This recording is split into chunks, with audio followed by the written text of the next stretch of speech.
ગુજરાતમાં ભારે કમોસમી વરસાદ અને વરસાદમાં એક દિવસ બે દિવસ ને બદલે ચોમાસા જેટલી હદની તીવ્રતાથી કમોસમી વરસાદ પડ્યો અને એના કારણે ગુજરાતમાં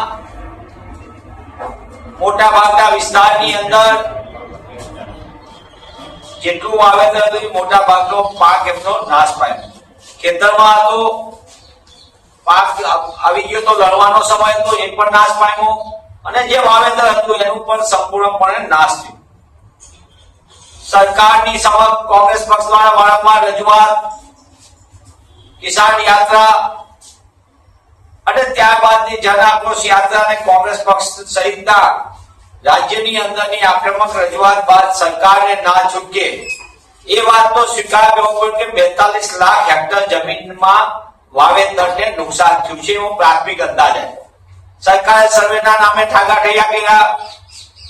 વાલાદવલાની નીતિ એ ભાજપા સરકારની ઓળખ અને એની વચ્ચે ખેડૂત અને ખેતી અને ગામડું ભારે મુશ્કેલીમાં ધકેલાઈ ગયા. ગુજરાતના ખેડૂતો પર પ્રતિ ખેડૂત 1,55,000 નું દેવા નીચે દબાયેલો ગુજરાતનો ખેડૂત અને આ ખેડૂતની સ્થિતિ એટલી નાજુક થઈ ત્યારે સરકારે માત્ર 10,000 કરોડ રૂપિયાના પેકેજની જાહેરાત કરી. લાંબા સમય સુધી જાહેરાત પછી અમલીકરણ નહીં અને હવે સરકાર એમ કહે છે કે અમે આટલા કરોડ આપી દીધા પણ અનેક વિસ્તારને અનેક તાલુકાઓની એમાંથી બાદબાકી કરીને અને 50% જે નુકસાન થયું હતું એ પણ હજી સુધી ખેડૂતોને નથી મળ્યું ને જેમને મળ્યું છે તેમને પણ નુકસાનની સામે સાવ નજીવું વળતર મળ્યું છે. એક તરફ સરકાર એમ કહે છે, ગુજરાત સરકાર એમના પ્રવક્તા મંત્રી કૃષિ મંત્રી કે 42 લાખ હેક્ટર માં વાવેતરને નુકસાન થયું છે. બીજી બાજુ કેન્દ્ર સરકારના તાજેતરની અંદર સંસદના પટલ ઉપર પૂછાયેલા એક પ્રશ્નની અંદર ગુજરાતમાં 1/4/2025 થી 3 ડિસેમ્બર 2025 સુધીમાં કેટલા વિસ્તારમાં નુકસાન થયું તેનો પૂછાયેલા પ્રશ્નના જવાબમાં કેન્દ્ર સરકારે આપેલો જે જવાબ છે એમાં ગુજરાતમાં 0 દેખાડે છે. હું પુનઃ એ વાત કહું છું, એક તરફ ગુજરાતની સરકાર અને આપ સૌના માધ્યમથી જોયું છે કે ખેડૂતો કેટલી તકલીફમાં મુકાણા, ભારે મુશ્કેલીમાં મુકાણા, બરબાદ થઈ ગયા. સરકાર જેટલું નુકસાન એની સામે 50% ની જ વાત કરી કે 42 લાખ હેક્ટરમાં અને બીજી બાજુ કેન્દ્ર સરકારમાં સંસદના પટલ ઉપર જવાબ આપે છે કે 0 નુકસાન. આ સમયગાળો પણ મેં કીધો કે 1 એપ્રિલ થી લઈને 3 ડિસેમ્બર સુધીમાં જ ગુજરાતમાં નુકસાન નથી.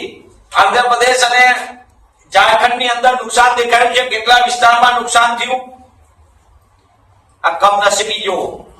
ગુજરાતમાં ભાજપની સરકાર, કેન્દ્રની અંદર ભાજપની સરકાર, ડબલ એન્જિનની સરકાર. જો સરકારે વાત કરી હોત, સરકારે 2020 ની અંદર જો દીર્ઘદ્રષ્ટિ રાખી હોત અને ખેડૂતો માટે સાચા અર્થમાં નીતિ કરી હોત તો પ્રધાનમંત્રી ફસલ વીમા યોજના ગુજરાતમાં લાગુ હોત. દેશના મોટા ભાગના રાજ્યોની અંદર પ્રધાનમંત્રી ફસલ વીમા યોજના છે પણ ગુજરાતની અંદર પ્રધાનમંત્રી ફસલ વીમા યોજના નથી અને એના પરિણામે ગુજરાતને જે મળવા પાત્ર વળતર હોય એટલે કે વાવેતરનું જેટલું નુકસાન એટલું વીમામાં મળે આપણને, એમાં પણ આપણે ન હોવાના કારણે આપણને એક પણ પ્રકારની આ લાભ મળવા પાત્ર થયો નથી. આ સરકારની, ભાજપા સરકારની ખેડૂત વિરોધી નીતિનું વધુ એક આ ઉદાહરણ છે. બીજું એક ઉદાહરણ, સરકારે કીધું કે 2022 માં ખેડૂતોની આવક બમણી કરશું. મોટા ઉપાડે વાત કરી અને આજે જોઈએ છીએ કે ખેડૂતની આવક બમણી થવાને બદલે એનો ખર્ચ બમણો થઈ ગયો અને આવક અડધી થઈ ગઈ. એના કારણે પણ ખેડૂત દેવાદાર થયો. ત્યારે આ સંજોગોમાં કોંગ્રેસ પક્ષ તરીકે અમે માંગ કરીએ છીએ કે જેટલું વાવેતર એટલું વળતર આપવામાં આવે.